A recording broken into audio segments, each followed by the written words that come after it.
Welcome to Rise Up Voices from the Frontlines, your window into relationship, identity, safety, emotional awareness, regulation and intelligence, unleashed potential, passion and purpose.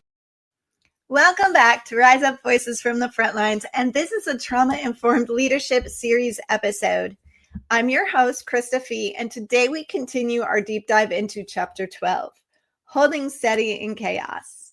In the last episode, we explored the why of steadiness, why leaders must hold steady when storms rage, why calm in the nervous system spreads to others, and why transparency and presence matter more than charisma during times of chaos. But today's episode's a little different. Today we're talking about the how. How do trauma-informed leaders sustain steadiness when the waves just won't stop? How do you keep showing up when fatigue sets in, when loss accumulates, and when chaos becomes chronic? Because storms are not always brief. Sometimes the crisis is long. Sometimes the aftermath drags on. Sometimes you have to hold steady, not for days, but for months or even years. And if you don't have practices, if you rely on willpower alone, your light will burn out. This episode is about those practices. So let's talk about why willpower isn't enough. Because leadership culture often glamorizes grit. Push harder, tough it out, keep grinding. But trauma science tells us that willpower is an extremely limited resource. Under the conditions of chronic stress, the nervous system fatigues. Cortisol stays elevated, executive functioning declines, and the leaders shift into survival mode. And in this state, values are so compromised. Patience will evaporate and steadiness is lost. Willpower may get you through a day, but it won't get you through a season of chaos. What gets you through is discipline, ritual, and support systems. Again, think of that lighthouse. Its steadiness doesn't depend on one person pulling all-nighters to keep the light lit. It depends on structure, maintenance, and systems that keep the beam burning no matter the weather. Leaders need the same.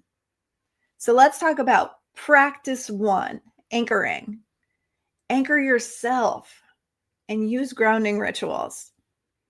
In chaos, your nervous system is pulled toward fight, flight, freeze, or fawn. Before you can steady others, you absolutely must steady yourself. These grounding rituals are simple, and they're repeatable actions that bring you back into your body, back into the present moment. And there's no single right way to do this. There are so many options available for you today. Right now, I'm just going to give you a few simple to explore and deploy options that have been time tested and frontline proven. Let's start with box breathing. Inhale for a count of 4. Hold for a count of 4. Exhale for a count of 4. And hold for a count of 4. And repeat this until your heart rate steadies.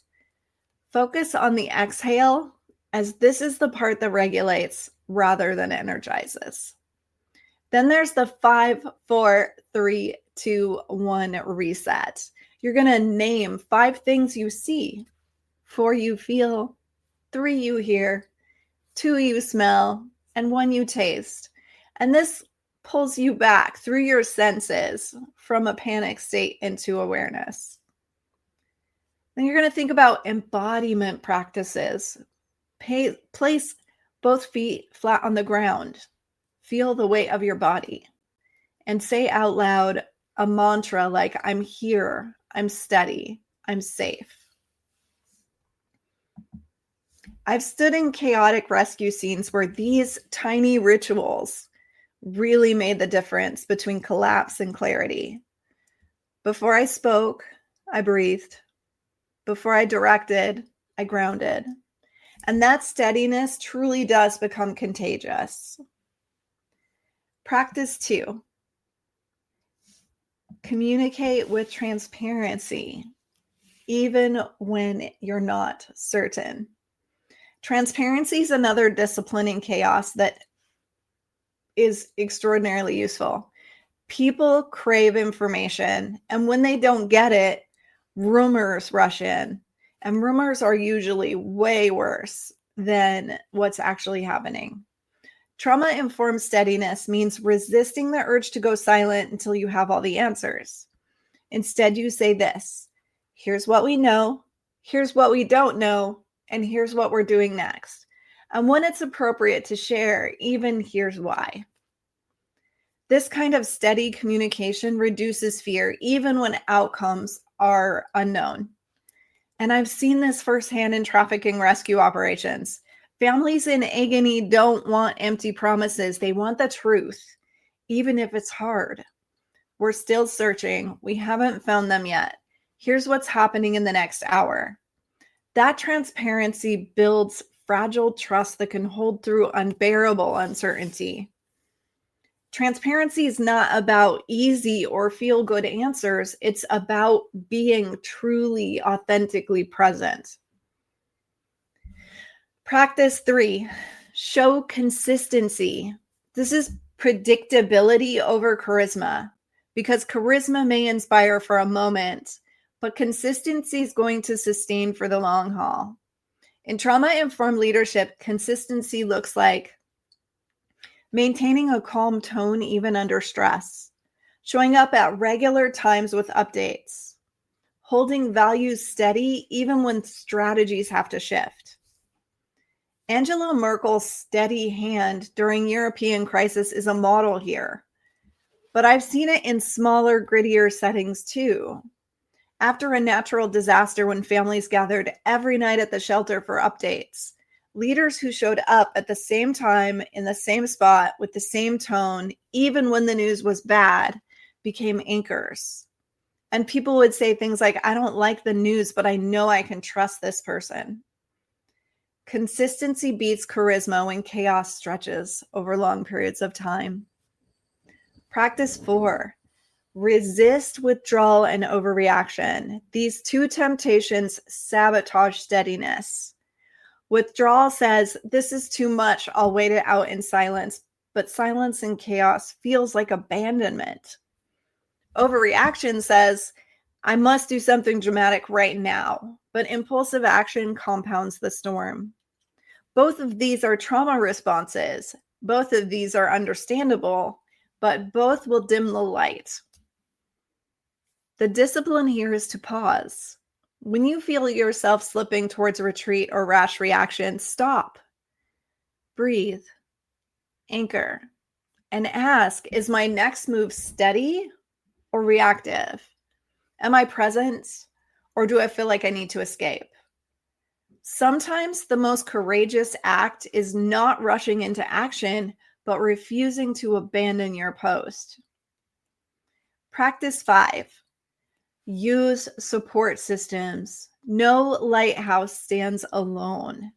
This is crucial because no leader holds steady alone. Every lighthouse has a crew. Even though someone maintains the lamp, someone checks the fuel, someone records the weather. Without that team, the tower goes dark. Leaders too need support systems. Mentors, peers, therapists, chaplains, trusted advisors, people who can check your blind spots, hold you accountable, and remind you that you're still human. I've been in seasons where I thought holding steady meant holding alone, and that's not steadiness. It's isolation, and isolation inevitably breeds collapse. The trauma-informed leader says, I can't carry this weight alone. I need others to stand with me. And that honesty is wisdom. So let's make this real. I've stood with communities after losing someone we all loved, a follower, a friend, a family member, and grief can be suffocating. In those moments, the temptation to withdraw is so fierce. You want to escape the weight of it, or you want to overreact, promising comfort you can't deliver. But steadiness requires neither retreat nor bravado. It requires showing up, standing at the vigil, naming the loss honestly, saying, I don't have words to fix this, but I'm here. and we can face this together. And here's what I've learned. When leaders admit humanity, when they weep and stay present, it forges unity. And unity in tragedy is steadiness. And practice 6, model repair. When you falter, restore trust quickly. In chaos, mistakes are absolutely inevitable. You'll misspeak, you'll misjudge, you'll act too slowly or too quickly. The trauma-informed discipline is repair. Admit your mistakes quickly, specifically, and publicly. Name what went wrong, what you will change, and how accountability will be ensured in the future. I think about 9/11's aftermath again. Leaders at every level, from mayors to fire chiefs, had to admit where communication chains broke down. Those who acknowledged failure openly and made changes, they rebuilt trust. Those who deflected or hid widened the fracture of mistrust. Repair is lighthouse work. It says, even when I falter, I will not vanish. I will stand. I will own it. And I'll restore steadiness. So using your nervous system as a compass, let's pause here to connect all of this back to trauma science. When chaos hits, the human nervous system looks for regulation. We unconsciously scan our environment, faces, tones, body language, to decide if I'm safe. Leaders become living lighthouses. Their calm or their chaos literally becomes contagious. That's why practices like grounding, transparency, consistency, boundaries, support systems, and repair are not extras. They're neurological infrastructure. They keep the leader's nervous system steady, which in turn steadies everyone else. This is why trauma-informed steadiness matters. It's based on physiological presence. So here's the framework, the 6 disciplines of steadiness in chaos. Let me summarize these practices in a framework that you can carry. 1, anchor yourself. Ground with breath, embodiment, or presence before speaking or acting. 2, communicate transparently. Known, unknown, and next. Don't wait for certainty. 3, show up consistently. Keep tone, values, and presence predictable. Charisma fades, but consistency holds true. 4, resist withdrawal and overreaction. Don't go silent. Don't lash out. Hold the line. 5, use support systems. No lighthouse stands alone. Draw strength from your peers and accountability. 6, model repair. Admit mistakes quickly, visibly, and restore trust. Let's talk about this way of staying steady. Holding steady in chaos isn't glamorous. It often looks like showing up day after day, saying the same words, offering the same presence, and it rarely makes headlines. But it does save lives. It does prevent escalation. It does give people enough stability to find their way forward to the next step. The lighthouse is most noticed by sailors when it goes dark. Leadership works the same way. People may not comment on your steadiness, but they will definitely feel your absence if you falter. And so the charge is so simple. Don't abandon your post. Anchor, communicate, remain consistent, resist extremes, use your crew, and repair when needed. Because storms will come, crisis will drag on, but steadiness, trauma-informed, grounded, disciplined steadiness saves lives and strengthens systems. Thank you for joining me for this episode of Rise Up Voices from the Frontlines. And next time we'll move into chapter 13, where we'll begin weaving all of this together in a larger conversation about integration, the final piece of trauma-informed leadership. Until then, keep your beam steady and rise up out of the ashes of your experience to live and lead your life on fire. Join us in the Rise Up Trauma-Informed Leadership course and community, or join me for one of our one-on-one trainings. or bring one of our amazing trainers or award-winning keynotes to your organization, event, or conference. We offer custom speeches, breakout rooms, panels, and trainings, some with IACET CEU credits.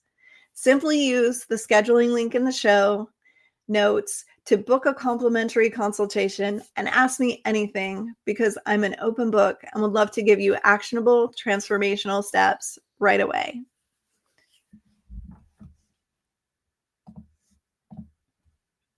Become a Rise Up Hero sponsor to provide mental wellness and crisis response resources for those who serve country and community.